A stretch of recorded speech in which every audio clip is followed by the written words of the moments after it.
In this video, I'm going to be showing you a really powerful TNT cannon and its effects on some stuff, including a little house, which I'll show you in a minute. And then after I demonstrate, I will show you how to build this. And also this is based off of a TNT that Mumbo Jumbo made on his YouTube channel a few years, well, quite a few years back.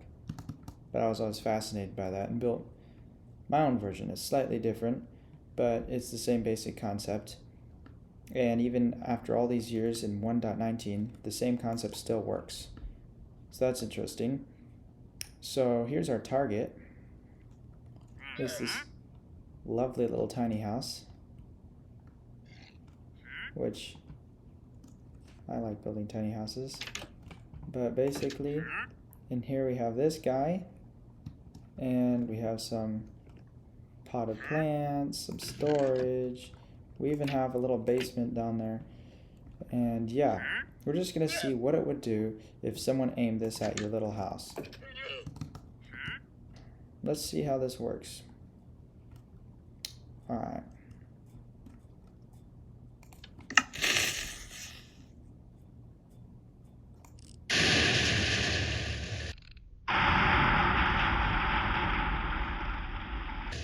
Oh, and house has been hit. And very destroyed. The only thing that's left is a little bit of the roof and a little bit of the floor. He survived though. The llamas also survived, but I bet you he's pretty low. Yep, 2 hit. He had 1 heart left. The reason you wouldn't want to build this in survival, at least one reason, there's lots of reasons, but well, number 1 is really hard to build, and number 2, it's extremely expensive. Per layer you add, it uses 13 TNT blocks. And then this whole contraption, every single time you fire it, it uses 208 TNT blocks. 208, that's over 2 stacks of TNT. Well over 2 stacks. I think that might be 3.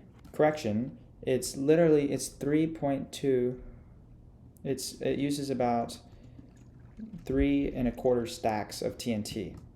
Now, unless you have an insanely efficient gunpowder farm, that's going to be a ton, especially if you've used it a lot. But yeah, and I just added this button, which it delays it more, so that way you have time to get out and see the carnage. Let's fire it one more time, except this time I'll use that so we can get up nice and close to the house before it detonates again. What's left of the house.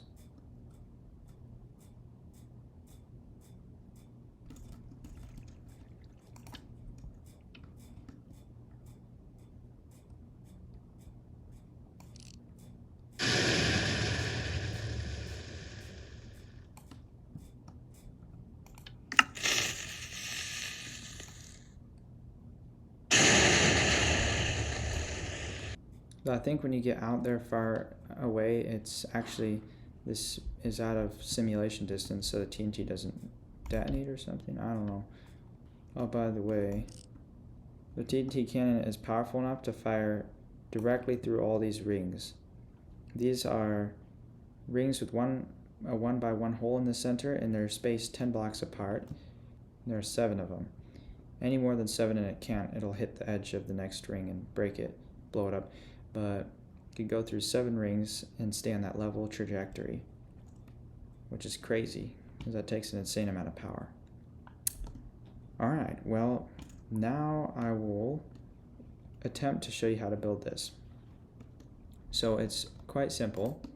The materials you'll need for this is some form of solid block, some form of glass, dispensers, repeaters.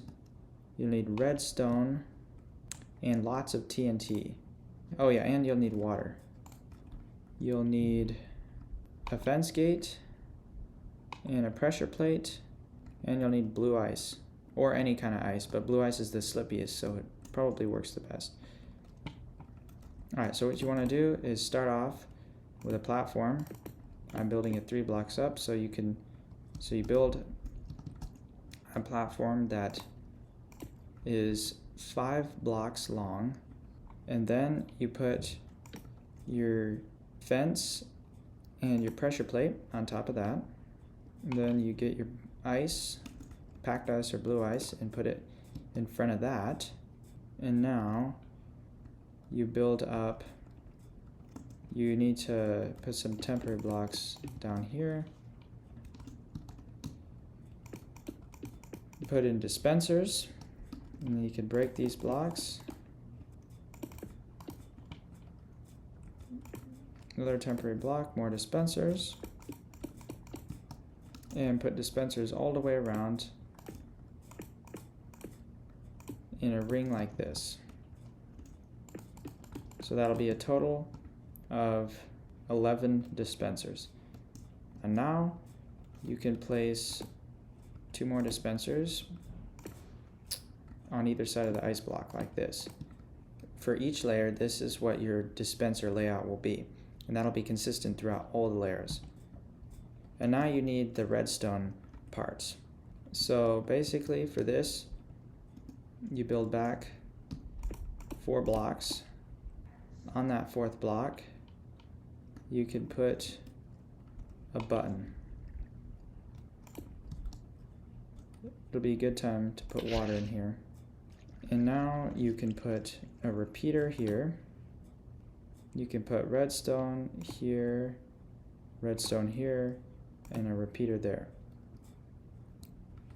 Now you can build out from this piece here in a few blocks and come around like this and connect everything up. So you come out from this redstone here, 3 blocks, and then go across, then connect to where, go across and connect blocks to wherever these dispensers are. Alright, and now for more repeaters, you put them all along facing into everything, every dispenser, except make sure you set these to more than 1 tick. So don't just leave them at the default 1 tick. Alright, now you connect everything up with redstone dust. Alright, you have completed 1 layer. For every 2 layers of dispensers, there's 1 redstone connection that connects all of them up. So you could actually put another layer on top of this and only need 1 layer of redstone. And now what you'll do is you'll just keep building this up. You do another layer and another layer. So what that would look like is you build up this layer. The next layer would not need this part. You just put all dispensers, and then the next layer would, so then you'd have another one just like this on top, like this. You get the point. Going around with all the redstone stuff. And then to connect all this, you'll need glass going up in this formation like this. Now with these glass, you go up 15 blocks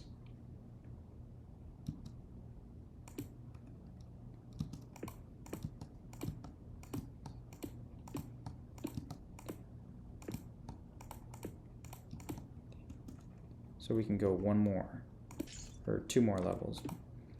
And now this is your maximum height.